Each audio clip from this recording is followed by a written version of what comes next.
ইসলামের পঞ্চম স্তম্ভ হজ পালনের জন্য সারা বিশ্বের লাখ লাখ মুসলমানেরা জড়ো হয় পবিত্র নগরী মক্কায়। এর বড় একটি অংশই বাংলাদেশ থেকে অংশগ্রহণ করে। এই ধারাবাহিকতায় বৃহস্পতিবার সকাল থেকে শুরু হয়েছে হজের প্রথম ফ্লাইট।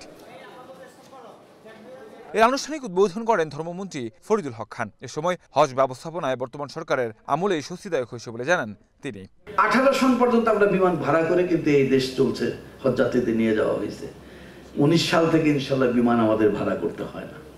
আমাদের নিজের বিমানে আপনারা যেতে পারতেছেন, সব বাংলাদেশের বিমানে যেতে পারতেছেন। আগামী দিনে আরো বিমান কেনার জন্য মাননীয় প্রধানমন্ত্রী ইচ্ছা পোষণ করেছেন, যাতে আপনাদের যাত্রা সুন্দর হয় এবং আরামদায়ক হয়। অবশ্যই আপনারা দোয়া করবেন বর্তমান সরকারের জন্য, মাননীয় প্রধানমন্ত্রী জননেত্রী শেখ হাসিনার জন্য। মুসল্লিদের ভোগান্তি কমাতে বাংলাদেশ অংশের ইমিগ্রেশন হচ্ছে আশকুরান হজ ক্যাম্পে, আর সৌদি অংশের ইমিগ্রেশন হযরত শাহজালাল আন্তর্জাতিক বিমানবন্দরে। ফলে এবারের হজ যাত্রা অন্যান্য বারের চেয়ে স্বস্তির হওয়ায় খুশি হজ যাত্রীরা। খুব সুন্দর অবস্থায় আমরা যাইতেছি, এটা আল্লাহ তাআলার কাছে লাখ কোটি শুকরিয়া। আল্লাহ তাআলা আমাদের সাথে সবার হজ যেন কবুল করে।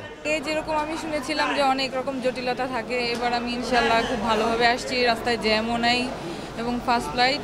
আল্লাহর কাছে অনেক অনেক শুকরিয়া। আল্লাহ আমাদের সুস্থ রাখে, সুস্থ মস্তিষ্কে আল্লাহর কাছে ইবাদত করতে পারি, এইটাই চাই। চাঁদ দেখা সাপেক্ষে 16 জুন থেকে লাব্বাইক আল্লাহুম্মা লাব্বাইক ধ্বনিতে মুখরিত হবে কাবা চত্বর। বিশ্বের নানা প্রান্তের মুসলমানরা আল্লাহর ডাকে সাড়া দিয়ে হাজির হবেন মক্কায়। কাউসার আহমেদ, এশিয়ান টেলিভিশন, ঢাকা।